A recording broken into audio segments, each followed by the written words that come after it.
Hey Saucy, so I just wanted to get on here and address this content creator again.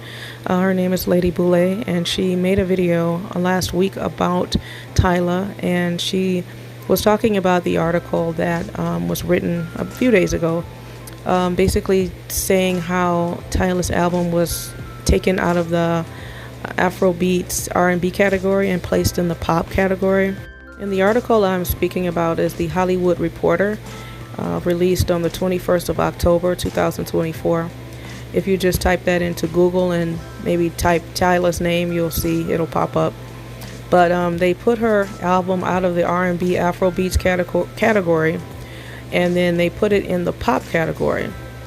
But one thing I wanted to talk about was with the content creator Lady Boule. Basically was talking about in her video about how they are trying to push her to Black Americans. They keep trying to market her that way by putting her in the R&B category, or they are trying to market her to Black Americans, and she would essentially be stealing a Grammy that should have gone to an African American if she won an R&B Grammy. And I keep trying to figure out who is this they that she keeps referring to. Who is they? As if Tyla doesn't have a fan base that of people made up of people that love her and that actually listen to her music. Her song Water streamed 26.2 million times in the United States. Her album Tyla streamed 1 billion with a B, 1 billion times on Spotify, and it went gold in Brazil. So I'm really not understand who the fuck they is, and who is like, I mean, it's not as if somebody from Tyla's camp is putting a gun to black people's heads and making them stream her music. Like, don't act like there wasn't a whole trend on TikTok where people were streaming or people were playing that song Water and doing that little water twerk dance.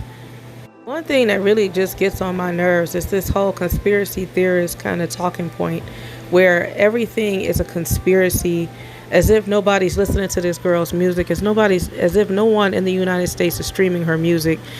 And she has another fan base, or other people in her fan base besides just Black Americans that actually enjoy her music and that actually likes her. And it seemed like Black Americans just love to use that whole conspiracy theorist kind of talking point where everything is a conspiracy. Everything is just something plotted and planned behind the scenes to sway or manipulate Black Americans into one direction or the other. And it is really just not that deep. She's a musician. She's from South Africa. She's a beautiful, young, rich, talented, mixed woman from South Africa. No, she does not identify as Black, which is Black people in America's main problem with Tyla, because they were rocking with her all up until the point where she said she identifies as colored rather than a Black woman. That is when all hell broke loose and Black people just start coming for her.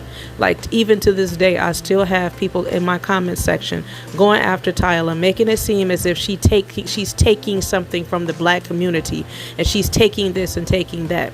Imagine if African people or others from around the world, the Caribbean, South America, different parts of Europe, China, different parts of Asia, all complain that Black Americans or any American was taking something from someone from that country. Or every time our music is streamed or is popular in another part of the world over here in the United States, I don't hear other groups complaining and saying those kinds of things.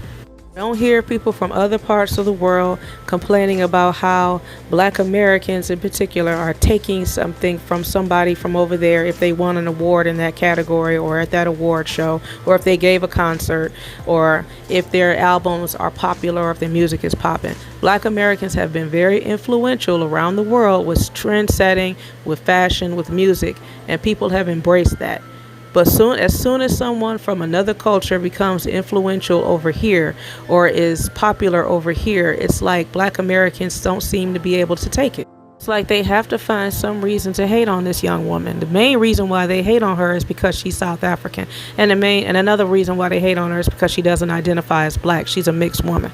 That's the two main things you hear about people when they hate on Tyla. Because what do they call her? An uppity African? Now, what if someone did that to an American artist? I mean, all hell would break loose over here. almost as if the perception of African people in Black Americans' minds have always been these people that were poor, that were hungry, that were without, that were underserved, underprivileged. And then when you see an example like Tyla coming up and she's got all this social power, she's beautiful, she's mixed, she's got all this confidence, she can dance and sing her ass off, and she's got a huge fan base. It's like people are saying, like, how dare you be confident? How dare you be beautiful? How dare you have a fan base and be popular and be twerking and be confident on stage? And you know, you're supposed to be like downtrodden and poor and hungry or somewhere. You're not supposed to be, you know, you're supposed to live up to those stereotypes that we, and those images of African people that we always saw over here. You're in the wrong lane. You're in the Black American lane. You're supposed to get over there in the African people's lane.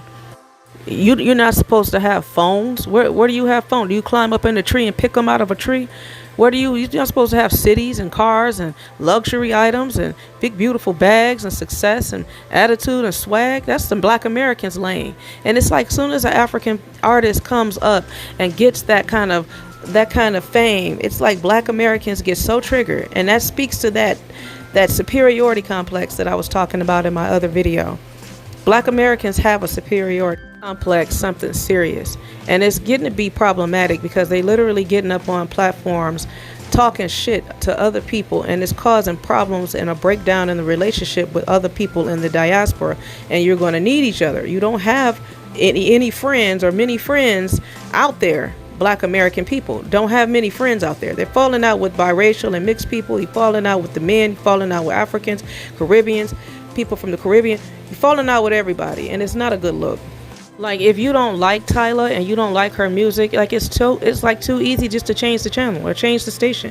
You don't have to stream her music. You don't have to download her music. Nobody's forcing you to listen to her. How is she taking something from Black American people? There's plenty of awards. There's plenty of space. There's plenty of room for any and everybody to come along and to sing and perform and dance and throw concerts. There's plenty of room for everyone in the entertainment industry. It's not a limited space. I mean, honestly. But yeah, that's my rant about this particular video. I just had to get on here and just talk about it because it kind of pissed me off a little bit. The insecurities within Black Americans is just off the charts, and it's like getting to be an issue. Like, I don't understand it. But email me your story times at exoticalsauce@gmail.com. Like, subscribe, comment, and share the video. And I want to say thank you to all my beautiful subscribers. I love you so very much. And I will see you guys next time. Thank you so much for listening.